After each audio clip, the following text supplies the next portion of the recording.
All right. Hi, Facebook. I am with my friend will.i.am. I am will.i.am. And we are here in the Honest HQ, Honest headquarters in LA. Will is from LA. East LA, to be exact. I'm from the IE. Which is East LA. The most east of the LA is where I'm from. And I think what's cool about, so Will and I collaborated on a new marketing campaign that we are doing at the Honest Company. It's the first time we've done a real comprehensive marketing campaign, but I think the story of where we came from and how we both went into an industry as kids, really, and in entertainment, you in music, and me in Hollywood, and we both found our own paths there, but then we both became entrepreneurs in completely different industries. We're also people of color, and we were not raised with any kind of gold spoons, so I don't even think I had a silver spoon in my mouth. My parents did everything they could to make ends meet, to provide, and I know you grew up as well, doing what you can, and knowing your parents, your mom and grandmother did everything they could to provide for you and your siblings. But to come from such modest backgrounds like we did, and to dream so big, to have the audacity to take on industries like music and entertainment, and then at a pretty young age do an about face as entrepreneurs and think outside the box and want to go into industries that the status quo is just expected, and are dominated by such huge players. You in computer electronics, and me in CPG and beauty. So I think that's a good jump off for the conversation.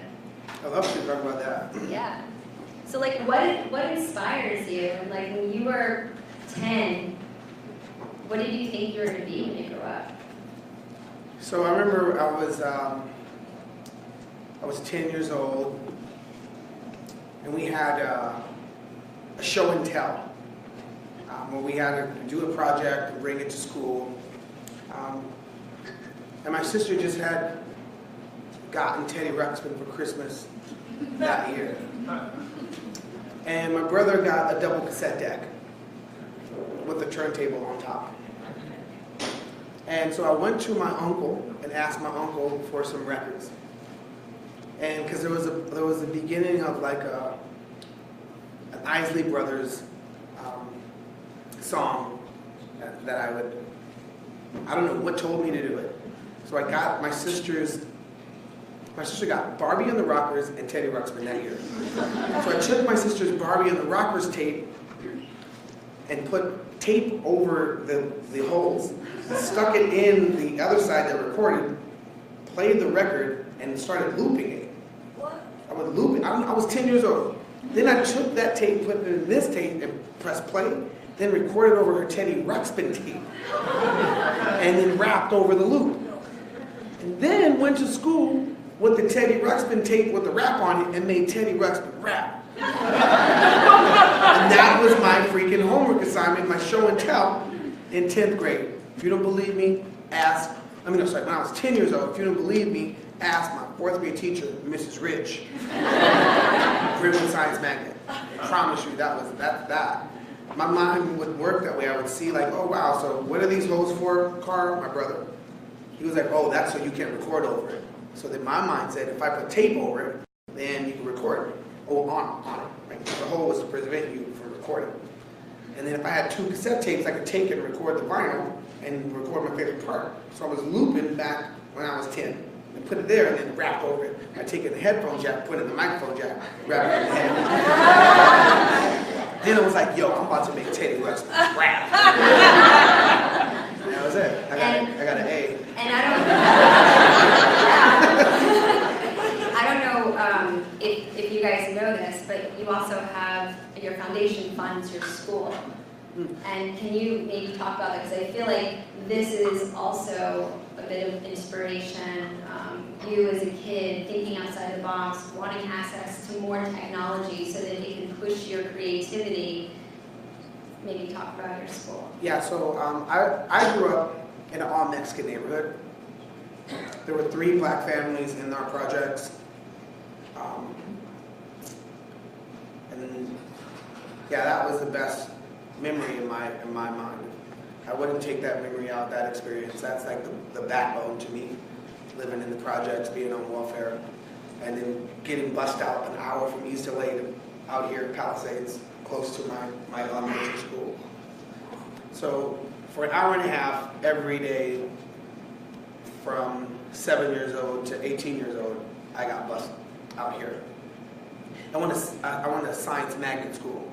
So from first grade I had oceanography, computer lab, physics, anatomy. Right? That school changed my life. So fast forward, Black Eyed Peas is like a big global group. They're calling us for everything from tsunami reliefs, election time comes around, we're campaigning for people like Terry McAuliffe to get Kerry nominated for president. That didn't work. Bush won. Oh my gosh, we're hurt. We're getting back on the horse in 2008, doing the Obama stuff. And I realized that this whole time, there's a tsunami in my ghetto every day. But it's not a tsunami of water, it's a tsunami of neglect. We're not educating our kids to the speed so they could, participate and be a part of the conversation tomorrow. And so something told me in 2008 that when I travel the world, try to meet as many people as possible to help bring the same type of education that I got in Brentwood, but bring it to East LA, where I'm from, Loyal Heights, seeing that the magnet program doesn't exist anymore. So kids can't go from East LA to Palisades because there are no more buses. They've cut our education funding to even provide a better education for those that are willing to get on the bus at 5 o'clock in the morning for 12 years. So I started my foundation, will.i.am Foundation, where we teach our kids computer science, robotics, GIS, which is global information systems, so our kids build maps. And we send our kids to China every year to learn Mandarin and Cantonese. But to get a kid to do computer science that is incentivized to join a gang and sell drugs so they can get quick money and shoes, you got to compete with what it is the streets is giving them an opportunity to do. So for me to tell a kid in the hood, yo, do computer science, they're going to look at me funny like, yo, Will, but you got out of the project singing. So then I got to say, but our record industry is kind of unstable right now. You probably can't do what the world's different. There's no record stores. And even if you get 1 billion streams, guess what? You didn't really make that much money. That's why artists have to stay on tour forever. But if you take this computer science course, not only can you fill the jobs that are not filled yet, you can create jobs. So this was 8 years ago when I started the program. Since then, every single student that joined my program has graduated and are going to school for computer science, engineering, and robotics degrees. And I started with 75 kids. Now I have 420 kids, and the earliest we started is age 9. And for me to show them, look, I have a company that I started where we created AI. Look what's possible. I come from the same projects as you. And look at our platform. So the reason why I started my entrepreneurial activity is to show the kids, look, it's possible. We can create AI, not just apps. We can create operating systems. We can create tomorrow's computers. We can do that. Because right now, there is no people of color that have an OS or a computer. So that's, and if you look into all the big companies, the people of color are folks from Bangalore, India. They're color. And damn, are they wizards at the coding. I just want, not the coding, the computer programming. And I want those guys that work in our company to inspire the kids from the ghetto, because the slum is far worse than the projects. And to see Bangalore, India go from what it was when I went there in 2006 to what it is now, like the Silicon Valley of India, and how it's, you know, transforming slowly but surely. You know, Detroit needs the same inspiration, so does Watts. Like, imagine if WhatsApp came from Watts. It would have been called WhatsApp. It would have been told.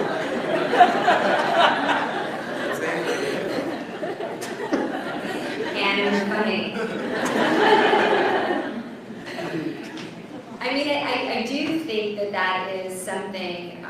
I remember when I was a kid, and you know, I was looking at people to look up to, and all I could really look at were, you know, superheroes that were men that could come in and save the day and be larger than life and, you know, do what was right for the greater good.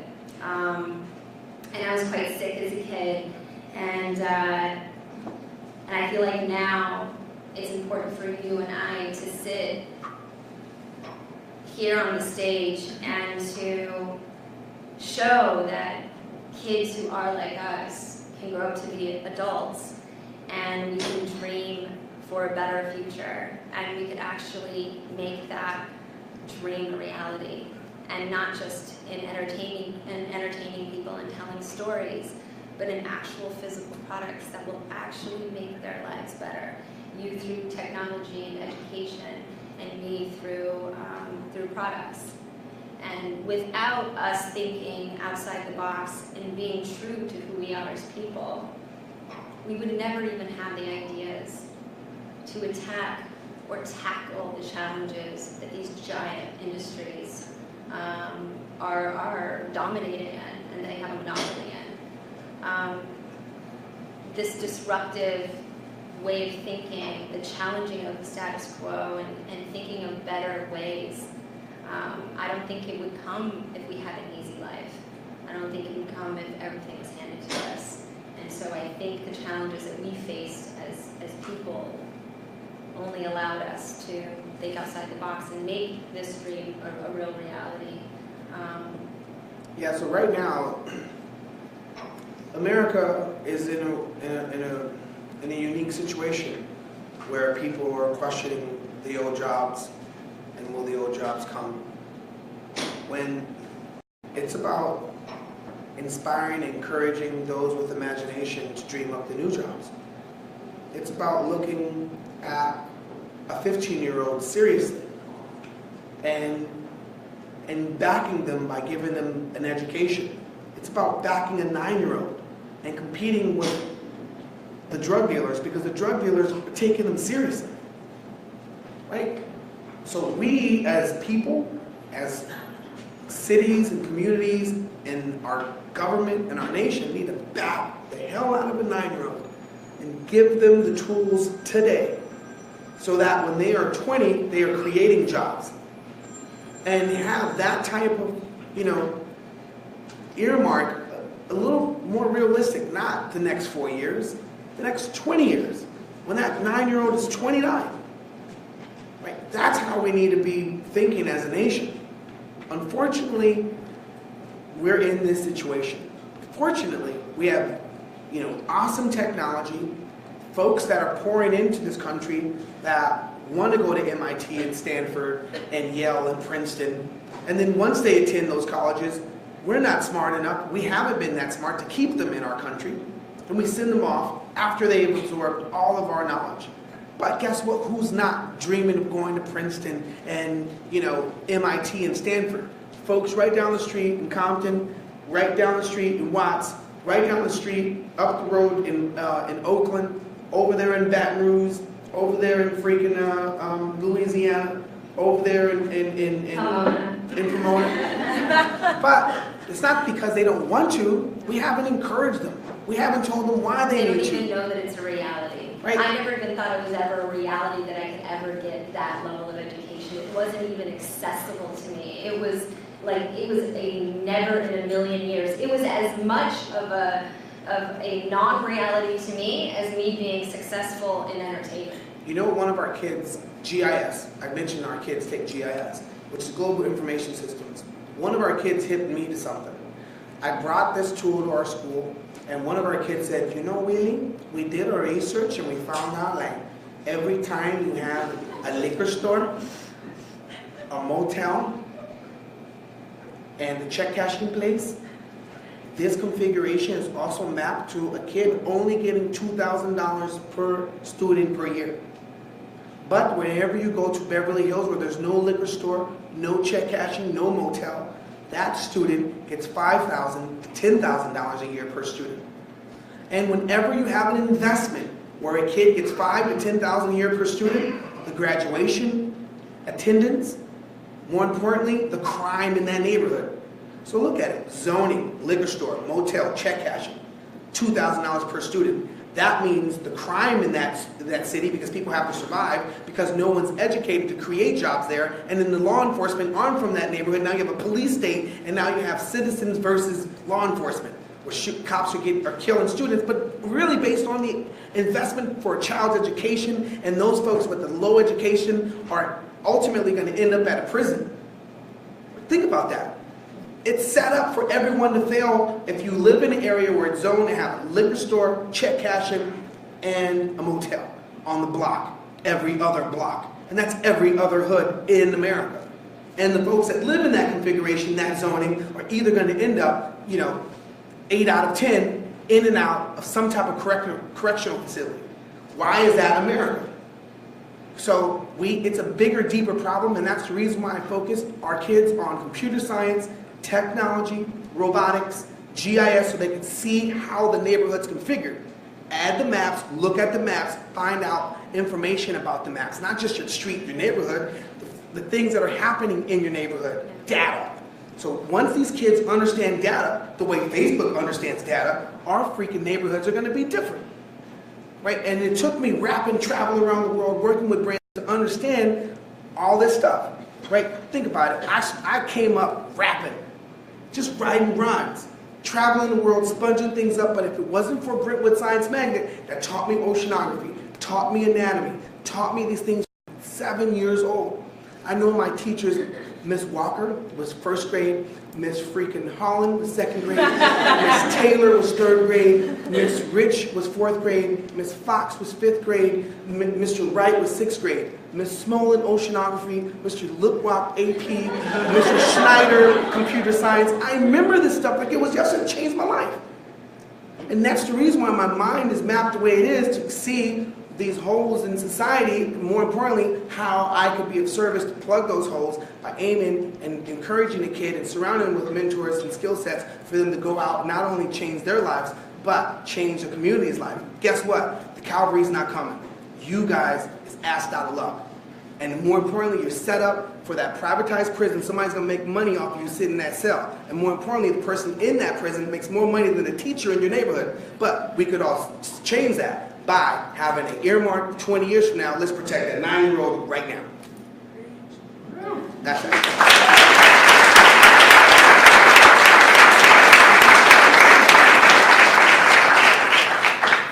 I think it's something that we can relate to here as well, and I think we can look at in all industries and government and business, is the short-term thinking versus the long-term thinking, and investing in tomorrow for that quick buck versus investing 4 years from now so that you're going to make a real impact on the world. And that's certainly something that we can relate to, and we grapple with it because you need to have a healthy, sustainable business, but at the same time, you have to do what's right, and you have to invest for years from now. And I know that education and access to education is the game changer. It is 100% the game changer for all of us and for the future. Well, right now, it's a human rights issue.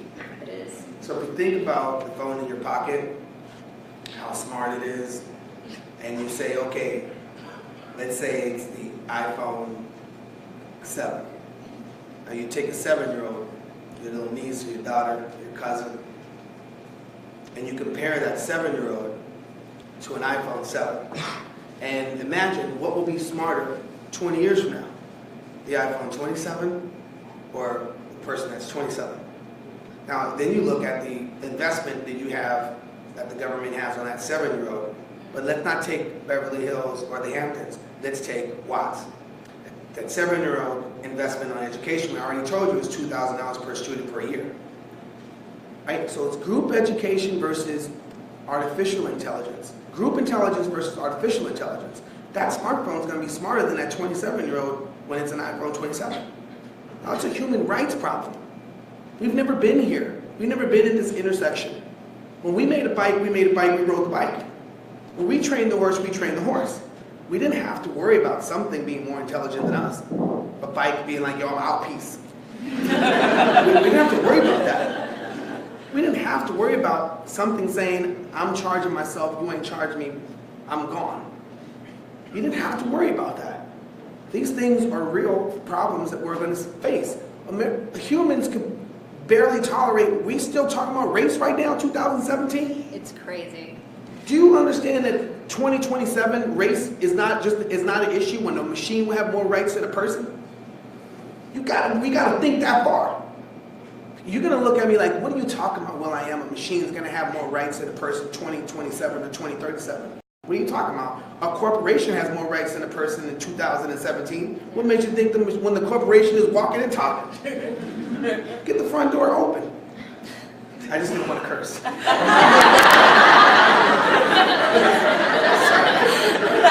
That's real stuff. That's why it's important to start educating these 9-year-olds right now. That's true. Right now, you got to get them. How do we democratize it? Because there's only so many slots at your school. How do you make access to education or some of these skills available to everyone?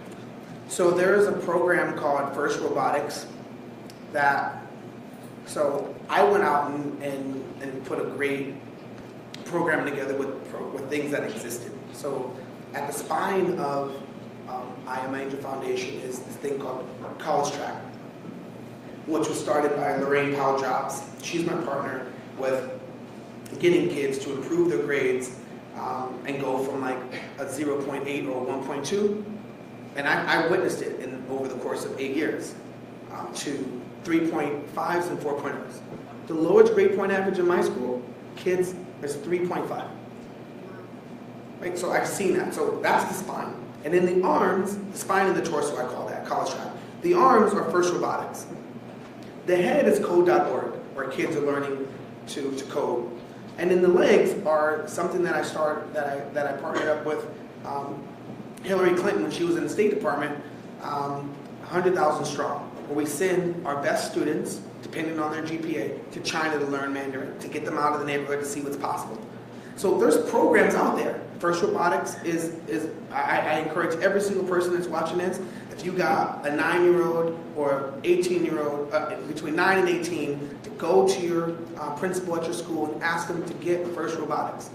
Or ask them to get a combination of what I just said, Esri for mapping, code.org, First Robotics, and College Track. So every year I go out and raise money so I can have that body of transformation. College Track and the torso and the spine, First Robotics is the arms, the legs is Esri maps, the head is code.org, and the feet is 100,000 strong State Department where we send our kids to China. But more importantly, we use grades as currency. Like, oh, what, you got a 2.8? Okay, well, here's what you could get with a 2.8. Here's what you could get with a 3.5. Here's what you could get with a 4.0. Because you're competing with, like, imagine you in the streets. You're like, I'm already out here hustling. I'm already making that money. What do you mean making that money? How old are you? 15? Well, get your butt in that school. And now I sound like my mom. But how are you going to tell a 15-year-old that's already out there hustling? If you're in Chicago, how you get them to go back to school? You got to give them incentives and compete. Yeah, that's true. But we've already lost them to the streets because we did not bring opportunity to our neighborhoods. And that's by design. And that is inhumane. And that's for real. That is for real. And we're going to stop that. So that's why I'm like, all right, cool, wait, I'm not gonna point fingers because I got an elbow. And the awesome thing about the elbow is being able to take accountability and point at yourself. Yeah, and it's also awareness. right? And So like, using your platform. it's just as much my talking. fault for not, right? So now I can't blame myself. Now I can really honestly use my elbow. Be like, is that, listen, I know it's not cool to snitch. But listen, I'm about to snitch on a bitch. Get to work. You know what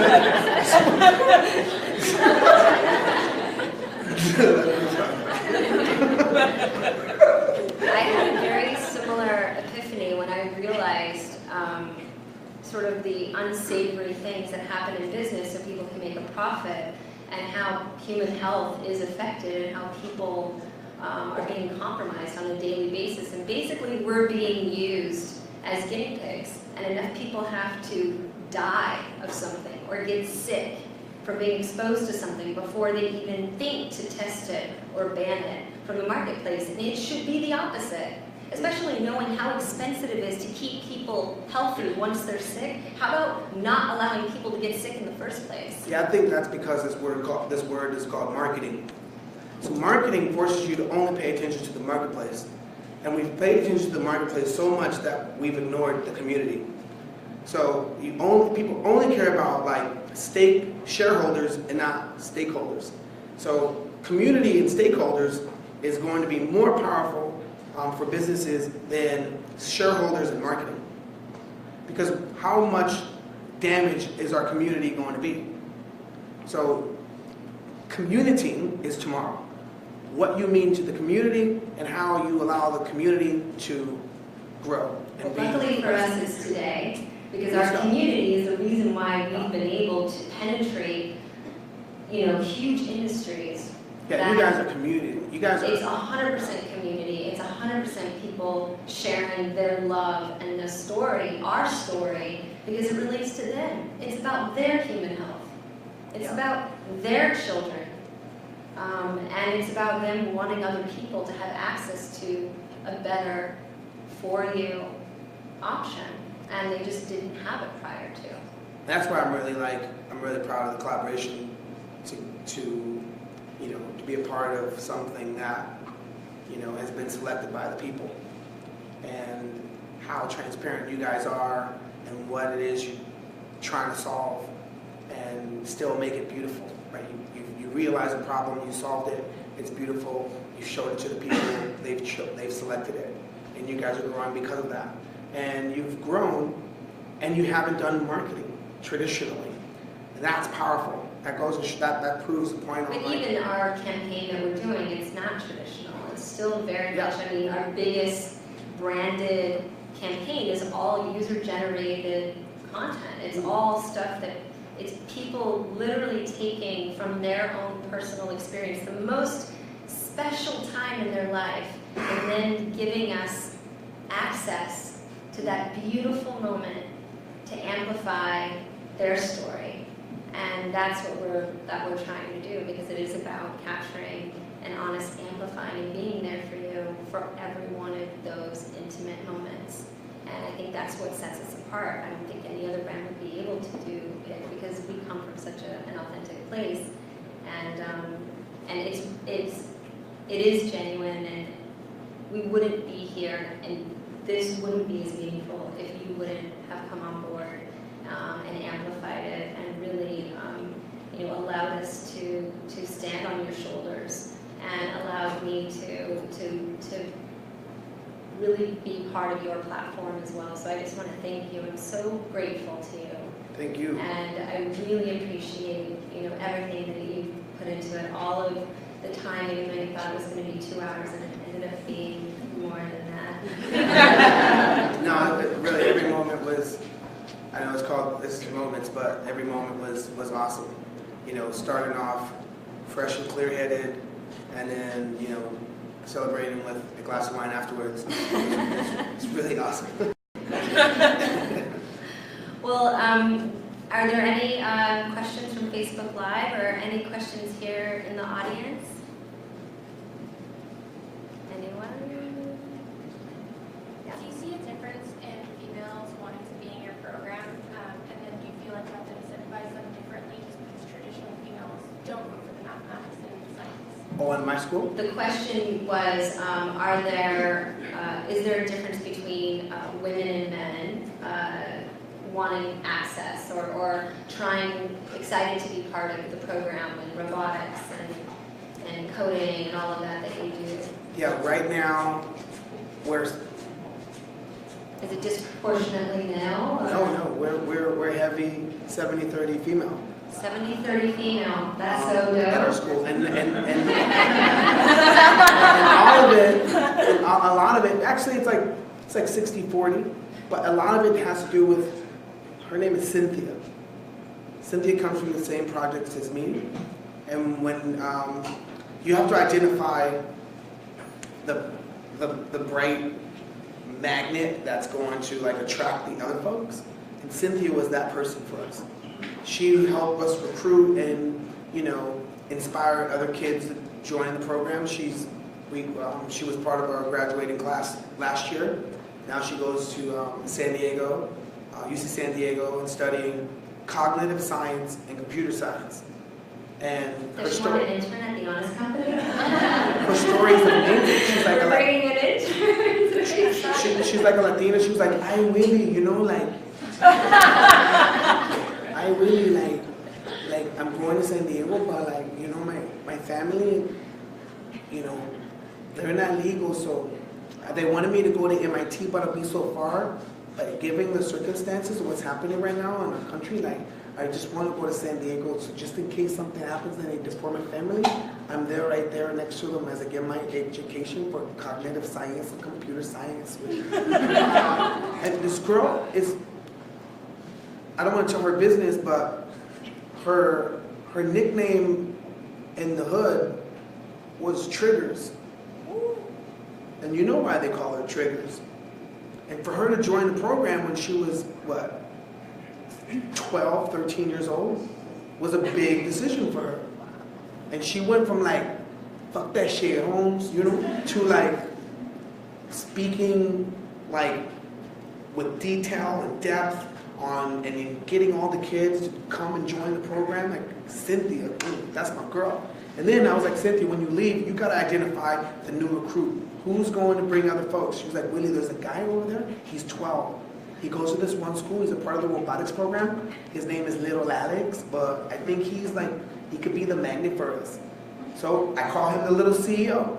Yo, what up, little CEO? Oh, really? He's like, you the CEO, bro. It's your job to go get other kids to be a part of this program and tell them how cool robotics is. So they're building robots and they're writing code. And you gotta see my little app that I made. It's pretty firme. For those that don't understand firme, if you're from East LA, firme means firmazo. But they cut it short to firme, but it means it's really good. So before I went to Palisades or travel the world and stuff, I talked like that almost. My whole life, when I grew up, they probably thought I was from Panama, Panamanian, because they were like, hey, you're black, huh? But from Panama? I was like, no, I'm from East LA. I know, but why you, ¿por qué tú hablas español? Yo hablo español, pero toda mi vida aquí en el barrio. So my whole life, I grew up like that. So even when I go to the hood, black people looking at me like, nigga, where you come from? Anyways, I love it. So I guess we're going to wrap it up on that note. Who knows where you're from? You're an angel from heaven. I'm from my mom. And you're from your mom. And thank you so much again for joining us and telling your story. It's so inspiring. And this is hopefully the beginning of a really long relationship of collaboration. Yeah, don't when you come to the future and you see plants, just know that I was inspired by your building. All right, bye Facebook Live.